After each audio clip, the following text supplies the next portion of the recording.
อ่าล่ะสบายดีท่านผู้ชมทุกท่านที่เข้ามาสู่ช่องของเรามื้อนี้ขอต้อนรับท่านผู้ชมเข้าสู่ช่องบ๊อบบี้ชาแนลนะครับมื้อนี้บ๊อบจะพาไปเบิ่งโรงเรียนของบ๊อบที่มอซอองแก้วเนาะตอนนี้อืมเวลาเดี๋ยวโฟกัสบ่เนาะโอเคจากมันเอาเป็นว่าไปกันเลยเตรียมตัวเรียบร้อยครับก็เรื่องเครื่องแล้วตอนนี้เวลาประมาณ6:30แล้วเนาะเพราะว่าจริงๆผมเห็นบ๊อบเขาประมาณ7:30แต่ว่ามื้อนี้เป็นวันค้านเนาะที่จริงอ่ะจะทายแต่ดังในวันจันทร์แล้วแต่ว่ามันถือวันคู่เข้าบ่เขาเนาะก็เลยบ่ได้ทายเอาเป็นว่าไปกันเลยดีกว่าเนาะโอเค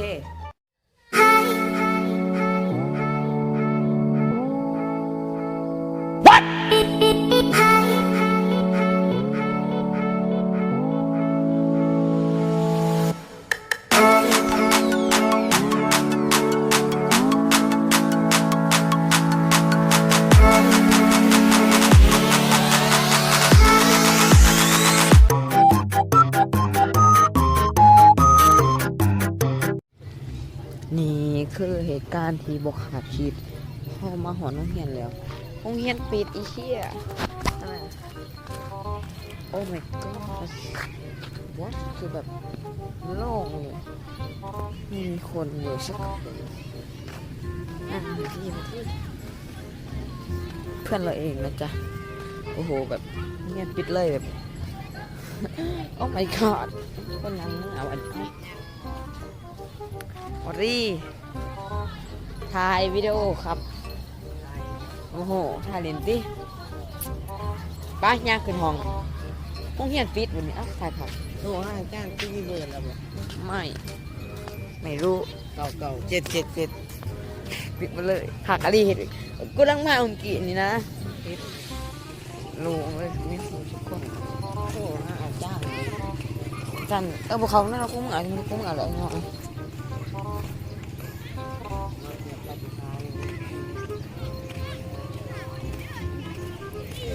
ลงเลยไม่อยู่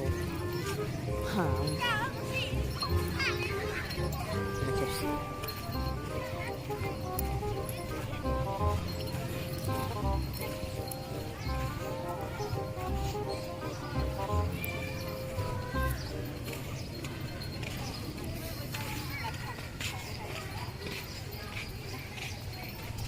อาจารย์ยังเมาขาเลยอาจารย์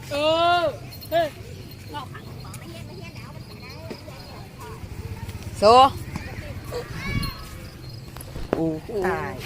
เต็มหลงตายเอียงไม่รู้ไม่รู้เลยตายอะไรบริเขาเนี่ยโอ้ยกูชาผมมากคดีเว้ยเอาหัวนักโทษกินแล้วเป็นเวียดห้องเฮียนปิดเอ้าควันออกอีกเอาเข้าไป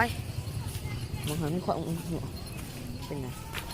ไอ้มาพองนี่หรอเนี่ยพ่อแม่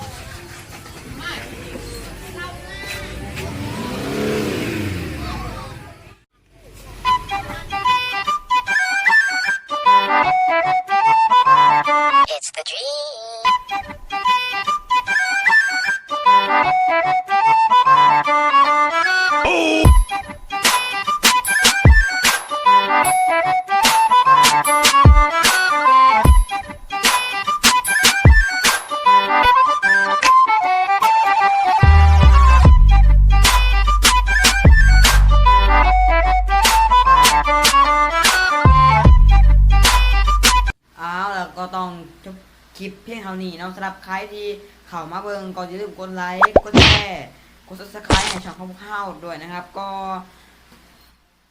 จริงกับบนนึกนะว่ามันจะโรงเรียนปิดก็ต้องขออภัยณที่นี้ด้วยนะครับแต่ถ้าเฮาบ่ลงคลิปเฮาก็จะบ่มีคลิปเฮ็ดเนาะเอาเป็นว่าเดี๋ยวมื้ออื่นทางสัญญาแน่นอนเฮาจะพาไปเบิ่งห้องเรียนของเฮาเนาะมื้ออื่นวันพุธเนาะโอเคหรือบางเทื่ออาจจะมี2คลิปในมื้ออื่นเนาะโอเคก็ติดตามเบิ่งเนาะ มื้อนี้ก็ต้องขอต้อนรับไปก่อนสำหรับใครที่เข้ามาเบิ่งก่อนบ๊ายบายจังใหม่คลิปหน้านะฮะ